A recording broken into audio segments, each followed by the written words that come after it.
Stanislas Barszczak. Qu'y a-t-il au-delà de l'univers?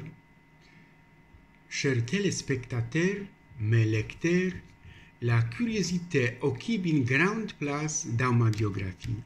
Mes intérêts influencent grandement le monde que nous connaissons. C'est du moins ce qu'il me semble. Imaginer quelque chose de propice à la vie. Et je suis moi-même sujet au rêve. Les Européens médiévaux n'avaient pas peur du monde. Ils ont exploré même les coins les plus reculés de la Terre, détruisant les idées mythiques sur les terres habitées par des monstres. Après la chute de l'Empire romain, dans l'Occident barbare, le monde a été dessiné selon les soi-disant modèles hôtés. L'océan a balayé les trois continents schématiquement griffonnés, prenant la forme d'un cercle. Les faisceaux transversal de la Terre symbolisaient le Nil et le Dniepr ou la Volga, rivière. Au-dessus, placé en haut de la carte pour une raison quelconque, se trouvait l'Asie. La ligne verticale était la mer Méditerranée séparant l'Europe et l'Afrique. Au centre du monde se trouvait Jérusalem. Quelque part au fond de l'Asie est un paradis biblique. Une seule chaîne de montagnes traversait l'Asie d'est en ouest. Dans les steppes, les Amazones galopaient encore en Hyrcanie, les oiseaux brillaient la nuit. En Cappadoce, les jumeaux étaient fécondés par le vent. Il y avait des têtes de chiens, des cyclopes, des cannibales et des hymantitopides sautillants, des révélations sur des monstres souvent copiés vivantes avec les miracles d'œuvres anciennes survivantes, ont été annoncés même par des intellectuels de très haut calibre, comme Adam de Brême. La plongée dans l'ignorance géographique n'est pas la faute des Européens. Au 7e siècle, les Arabes ont occupé la civilisation occidentale des contacts directs avec l'Inde. Pendant de certaines années, jusqu'à l'époque de Vasco da Gama, aucun navire d'Europe occidentale ou même byzantin ne pouvait naviguer entre la mer Rouge et la péninsule indienne.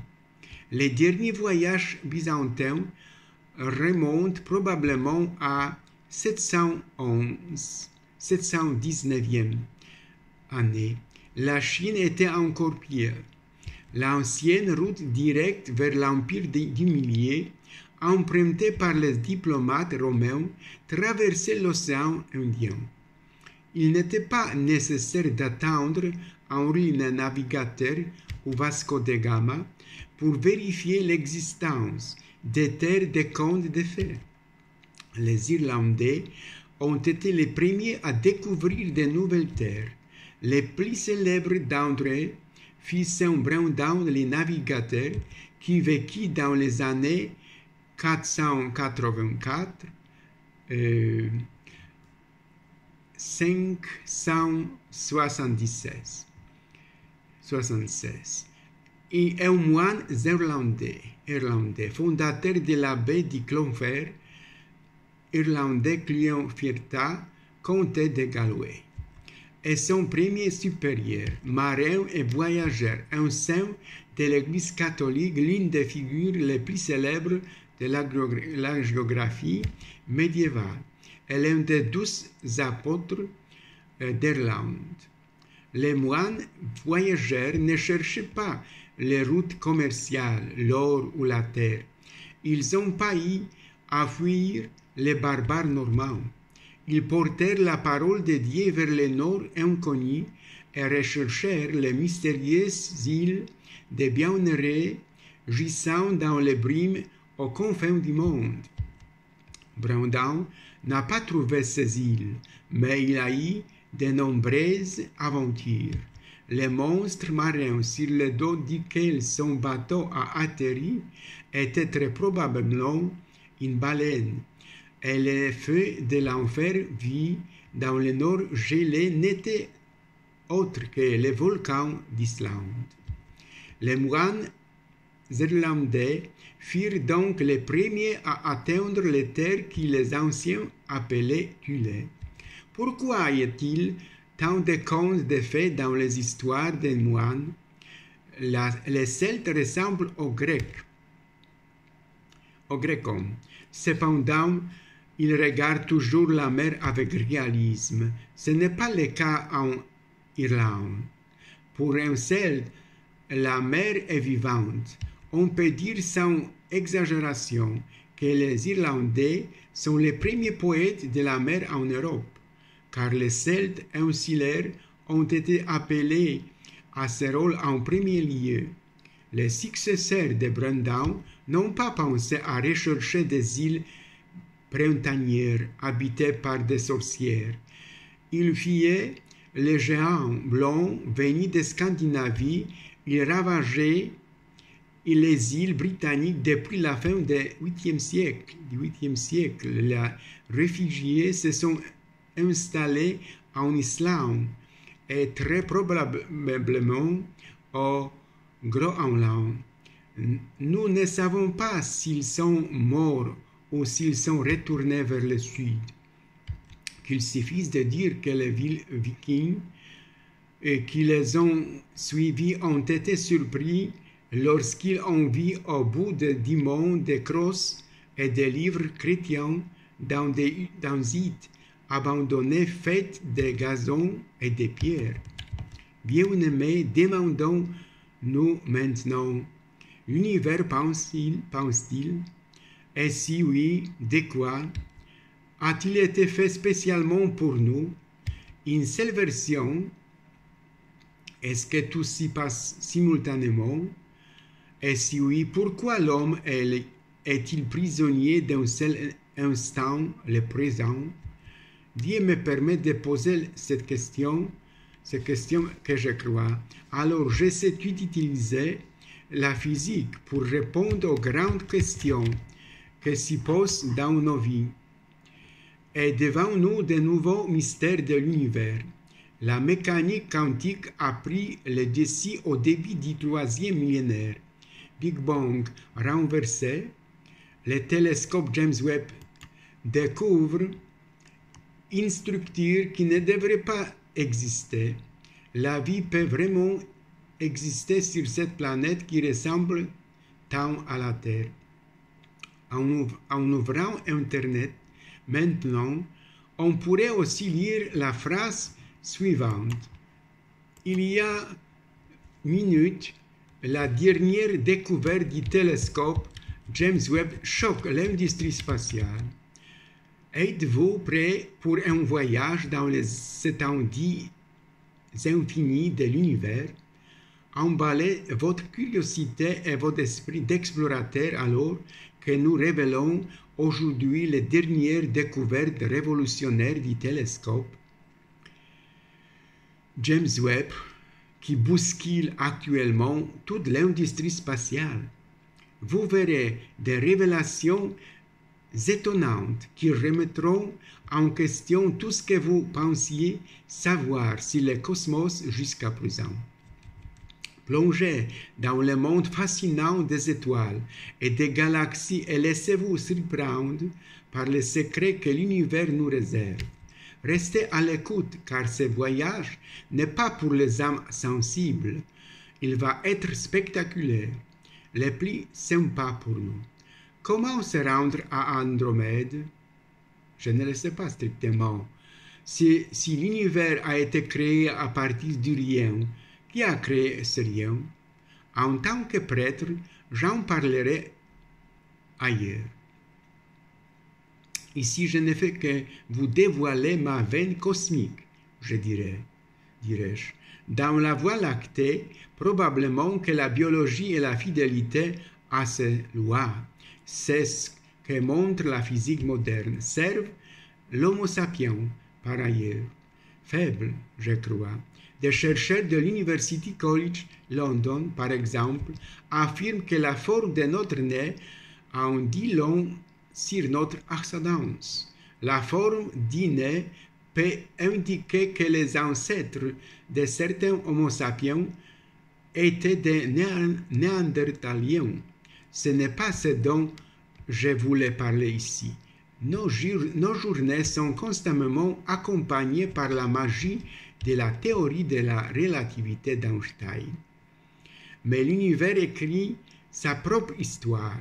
Nous recevons des images du vaisseau spatial Webb ces jours-ci magnifiques. Nous pouvons regarder au cœur d'une galaxie, d'un type ou d'un autre, comment de nouvelles étoiles se forment. D'après les images de la sonde Webb, on constate que l'univers n'a pas encore montré toutes les lois qui régissent le cosmos, car la densité de matière, la masse des premières galaxies de l'univers qui se sont formées 500 millions d'années après le Big Bang, c'est-à-dire celle du tout premier univers d'il y a 13,8 milliards d'années, s'avère bien plus importante que celle des plus tardives galaxies. Et puisque l'univers est en expansion, cette anomalie étonne les cosmologistes. Autre problème, toujours les scientifiques n'ont pas trouvé de seconde Terre. Pas de seconde Terre. Il y a des candidats, TRAPPIST, dans les constellations du Verseau, car 40 années-lumière de la Terre. Proxima Centauri, B, 4 années-lumière de la Terre. Riese, Tiergarten. Au-delà de notre univers observable, il existe une infinité d'autres univers existant dans leur plan d'existence séparés. Nous avions l'habitude de penser que la Terre était le seul endroit dans la création, plus tard qu'il y a d'autres planètes et étoiles. Lorsque le télescope spatial Hubble nous a révélé l'univers observable en 1995, nous nous sommes saisis de son potentiel. Nous continuons à trouver de nouvelles anomalies dans notre univers, et encore moins lorsque nous sommes capables de traverser le multivers. Les physiciens actuels du CERN, Centre de recherche près de Genève, se disputent sur l'univers. Il y a des options. Soit le monde n'a tout simplement pas de bords comme la surface bidimensionnelle d'une sphère, c'est-à-dire qu'il est autonome, soit il existe un multivers infini, donc également sans aucune frontière. Dans le deuxième cas, la question de l'au-delà de l'univers perd son sens. Les deux cas. Vous pouvez parler d'autres univers, mais pas dans le concept de notre compréhension de l'espace. À la lumière des connaissances actuelles, rien n'existe au-delà des frontières de l'univers observable. Alternativement, on peut supposer que l'univers en tant que tel est infini. Je donne quelques théories sur ce qui est au-delà de l'univers observable. Comme je l'ai dit, il y a environ 13,75 milliards d'années, notre univers a été créé. Peu de temps après, la lumière primordiale a commencé à percer le cosmos et à se répandre dans tout l'univers primitif, qui était en expansion à cette époque. L'expansion de l'univers a ralenti après la première éruption initiale, mais depuis lors, elle n'a cessé de s'étendre sous l'influence de l'énergie noire montante. Le cosmos évolue à un rythme accéléré depuis sa création. Les physiciens et les mathématiciens étudient la nature de l'univers depuis des centaines d'années, essayant de résoudre ces mystères. Mais il y a aussi des scientifiques qui vont un peu plus loin dans l'inconnu, en pensant à ce qui se trouve au-delà des limites de notre univers. Est-il possible qu'il y ait autre chose au-delà de notre univers? D'autres univers, des mondes dont on ne peut que deviner l'existence? Ce n'est pas impossible. Voici 5 théories sur ce que ce quelque chose pourrait être et quels sont les indices pour les différentes théories. À la fin des années, en 1920e année, Edwin Hubble a mesuré pour la première fois les distances aux galaxies. Il a utilisé des étoiles de luminosité absolue connues, qui étaient des étoiles variables céphéides. La magnitude c'est une fonction connue de leur période de variabilité. En utilisant l'effet Doppler, et a également mesuré les vitesses des galaxies, il s'est avéré que les galaxies divergent avec des vitesses v proportionnellement à la distance r entre elles. V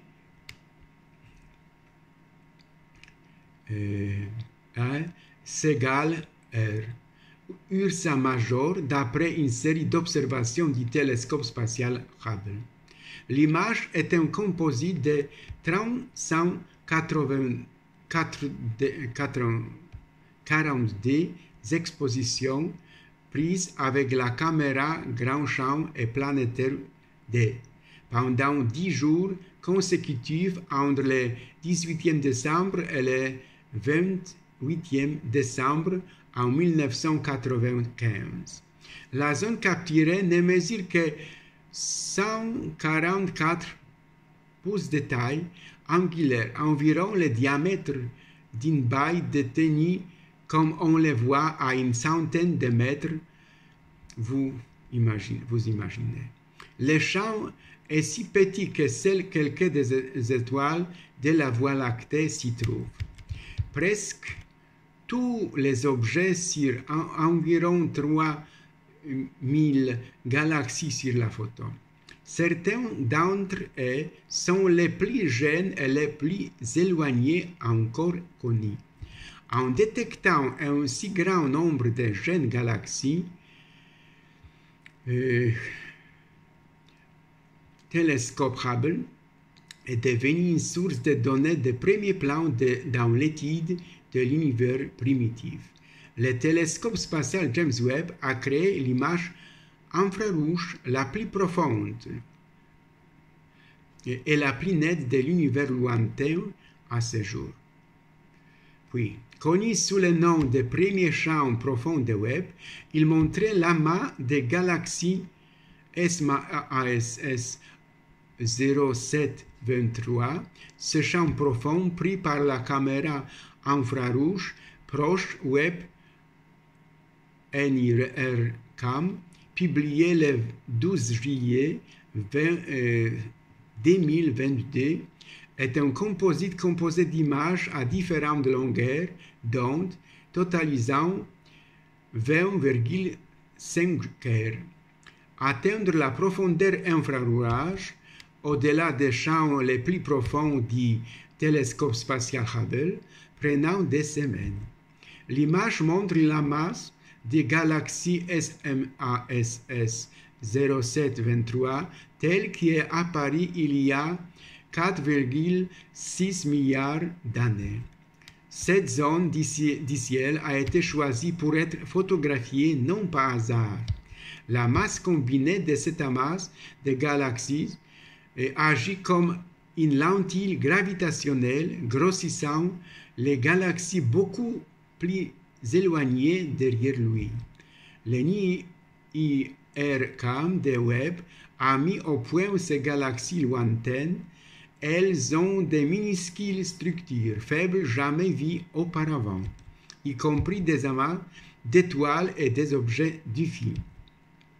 Les scientifiques apprendront bientôt plus les masses. Sur les masses, les âges, l'histoire et la composition des galaxies, alors que Webb recherche les premières galaxies de l'univers. Des milliers de galaxies sont apparues pour la première fois dans le champ de vision du télescope Webb. Cette tranche du vaste univers comprend une portion de ciel de la taille d'un grain de sable, tenu à bout des bras par une personne debout sur le sol. Vous savez. Qu'y a-t-il au-delà de notre univers? À partir de argument 1, premier. À partir de l'effet Hubble, à partir de la vitesse des galaxies, on ne fait que deviner qu'il existe des structures gravitationnelles massives qui vont à l'infini, c'est-à-dire attracteurs, qui attirent les objets géants. C'est le deuxième argument. Troisième, à partir des billes infinies, l'émergence des théories de l'expansion des billes de l'univers pour découvrir qu'il existe une antigravité cosmique en dehors de la gravité, voire constante cosmologique. Deviné par Einstein. Quatrième argument. À partir des trous noirs, on parle d'univers fertile et parallèle, car grâce aux sondes, on voit déjà l'univers rassemblé dans l'espace infini. Les érudits parlent ici de sélection naturelle cosmologique. Un trou noir dévore les étoiles, de reproduction des mondes, mais aussi des morts par la chaleur du cosmos. Il y a des univers. Nous avons affaire à une expansion de l'espace-temps, et cet espace-temps est écumé. Il se révèle parfois à nous comme écume d'espace-temps, surtout l'image quantique de l'univers. Ici, nous avons un ballon que nous gonflons.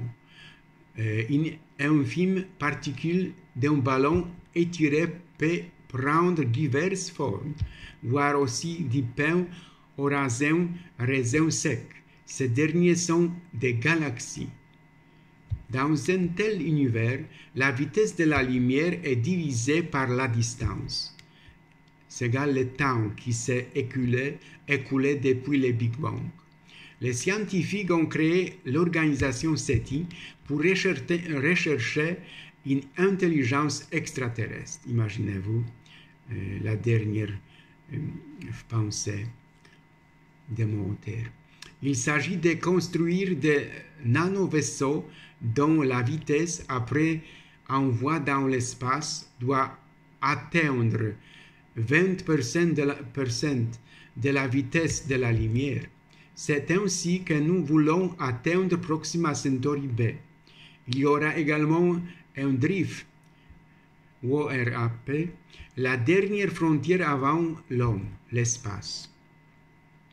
C'est une difficulté pour nous maintenant. Malheureusement, nous sommes encore loin de la voir. Il est vrai que nous avons pu envoyer un homme sur la Lune, des rovers sur Mars et des sondes aux confins du système solaire, mais nous ne pouvons pas encore compter sur la conquête des étoiles. Pour une raison simple, il est trop loin pour un homme d'y arriver en utilisant la technologie moderne. Il y avait un projet d'Orion, mais il a été réduit par les politiciens. Qu'il suffise de dire que nous sommes encore loin de nous étendre à d'autres planètes, et ce n'est que grâce à cela que nous survivrons en tant qu'espèce à long terme. Nous voulons aller très vite sans enfreindre le 11e commandement, qui ne dépassera la vitesse de la lumière. Cependant, la courbure de l'espace-temps est possible. Au Johnson Space Center de la NASA, ils tenteront de générer et de détecter une bulle miniature, warp,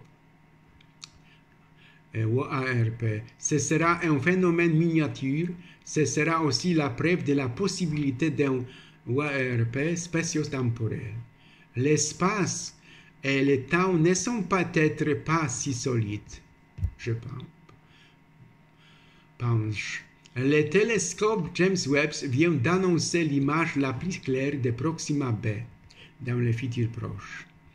James, découverte en 2016 par un télescope au Chili, jamais vu. En 2021, il a été révélé que les éruptions de l'étoile mère de Proxima du Centaure étaient trop grandes et menaçaient toute vie sur cette exoplanète, qui orbite autour de 1/7 de l'orbite terrestre autour du Soleil en seulement 11 jours. Mais regardons simplement les soi-disant théories des cordes, à la fin de notre exposé, est un concept de physique théorique, selon lequel les éléments de base fondamentaux du monde ne sont pas des particules ponctuelles, mais des cordes étendues d'une taille d'environ une dimension microscopique de 10 à au moins 31 mètres, et l'espace-temps a au moins 10 dimensions. En plus de 4 dimensions macroscopiques, les théories des cordes ouvertes, 3 spatiales et temporelles, prédisent au moins 6 dimensions supplémentaires de l'espace. Ils sont censés être inaccessibles à l'expérience quotidienne ou aux expériences précédentes en raison de la compactification. Les dimensions ainsi enroulées peuvent être extrêmement petites, atteignant l'échelle des plans, qui fixe les limites d'applicabilité de la physique connue. Ce modèle peut conduire à une grande unification des interactions des particules. Les phénomènes nucléaires, électrofaibles et forts peuvent s'y combiner en une interaction électronucléaire recherchée. De plus, les théories des cordes ont réussi à prendre en compte la gravité, ce qui en fait des théories de superunification possibles. Parfois, des modèles de ce type sont appelés théories du tout en décrivant toutes les forces fondamentales connues, électrofaibles, nucléaires fortes et gravité. Répétons ce que nous savons déjà par nous-mêmes. Avez-vous déjà lu un livre passionnant sur la fin de l'univers ou regardé un film avec des images fascinantes? C'est assez excitant, n'est-ce pas? Nous ne savons pas si nous pouvons voyager entre les univers, mais nous savons que certaines galaxies qui faisaient autrefois partie de notre univers voyagent maintenant vers d'autres univers. Le diamètre de l'univers observable est le même quelle que soit la façon dont on les regarde, car le fait que l'univers est 13 milliards d'années nous donne le diamètre maximal de l'univers, c'est-à-dire 94 milliards d'années. Alors que voyons-nous que nous regardons cette galaxie, par exemple, à 47 milliards d'années-lumière. Quand nous regardons en arrière, nous voyons la Voie lactée, l'univers dans lequel nous vivons. Mais quoi d'autre? Question après question. Pouvez-vous imaginer que dans les 10 prochaines années, des nanosondes spatiales se rendront dans le système stellaire Alpha du Centaure et nous enverrons peut-être les premières photos détaillées d'une exoplanète qui a été appelée la cousine de notre Terre. Si les multimilliardaires et les passionnés d'espace parviennent à leur fin, cette vision deviendra bientôt réalité. Mais nous devrons peut-être attendre encore quelques mois, peut-être d'années, pour enfin savoir avec certitude si la vie est possible sur Proxima b. car le télescope James Webb nous donnera l'image la plus claire des Proxima b jamais vue, ce qui est presque impossible. Mais quelle belle image de la vie humaine, imaginez-vous, le cosmos. C'est ce que Dieu fait. Le salut de l'homme est possible. Et nous sommes prêts à en payer ce prix. Je prie pour que Dieu lui-même change votre vie.